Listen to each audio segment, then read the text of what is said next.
Around the air. Good morning, Paddy. How are you doing this morning? Very well, thank you. How are you? I'm doing great. Paddy, I wanted to call in this morning, I guess in my role as critic for the Department of Service NL. And I guess it relates to, it's obviously related to the earlier conversation you had, but with Miss Manning. But what I want to focus on is and I'm afraid that we're going to lose focus, and I don't want us to lose focus.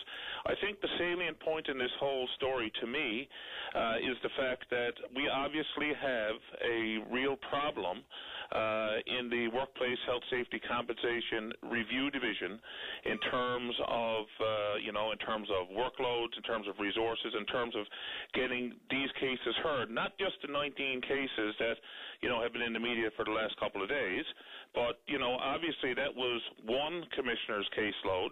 How many other cases are out there that are experiencing similar problems? I can tell you that, we've certainly received calls in our office, and it's an issue that was raised in the House of Assembly last time around about people having problems getting their cases heard. And this impacts, obviously, injured workers and their families, and also employers, because, of course, this is an appeal mechanism that workers, employers have.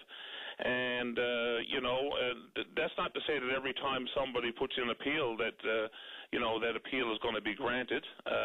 But certainly there are people that have significant issues, injured workers, who are depending on the system to render these decisions so that they can, hopefully get on with their lives and live, normal lives as best as they certainly can based on their circumstances.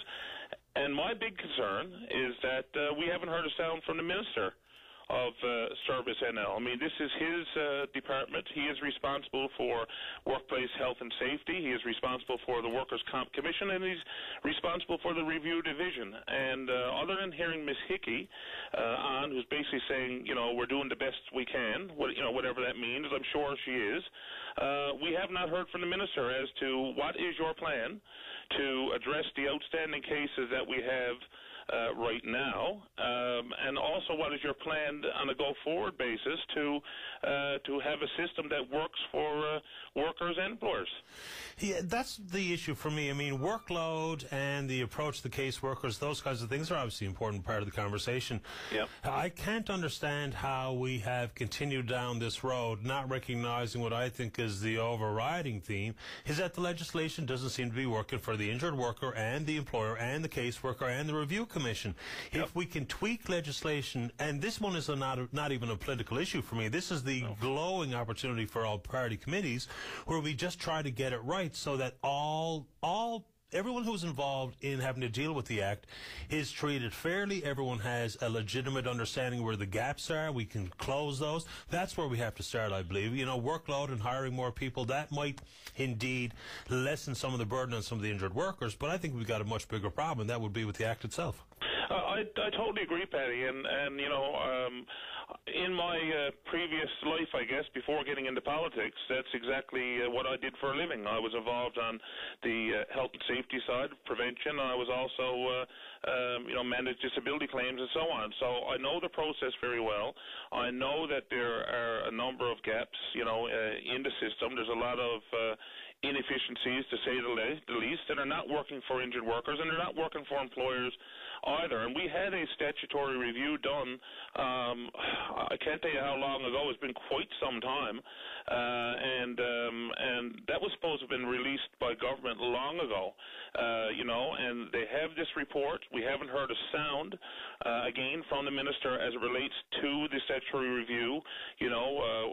Show us what's been recommended, show us what you're planning on doing in terms of changes to legislation and so on. We're not hearing any of that, and we're not hearing anything, like I said, about this whole review commission and the fact that we have all these cases that have been backlogged for months and months and months. And so I'm calling on Minister Cornick.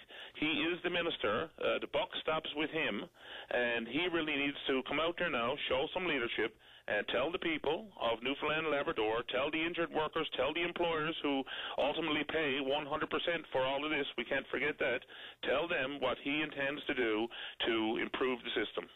Well, and, you know, we have 5-year reviews. We've just completed one, I think, maybe 6 or 8 months ago.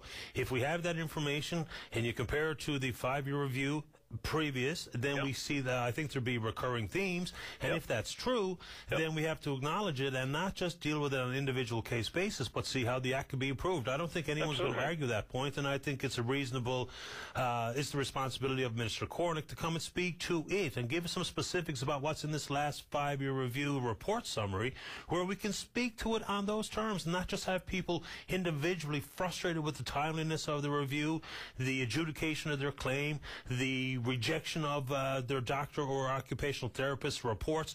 Those types of things, one by one, just allows it to pile up where it becomes a political nightmare. And more importantly, it becomes a nightmare for the injured worker, who that act should be there to deal with first and foremost. So I think your point is well taken, and I appreciate your time this morning.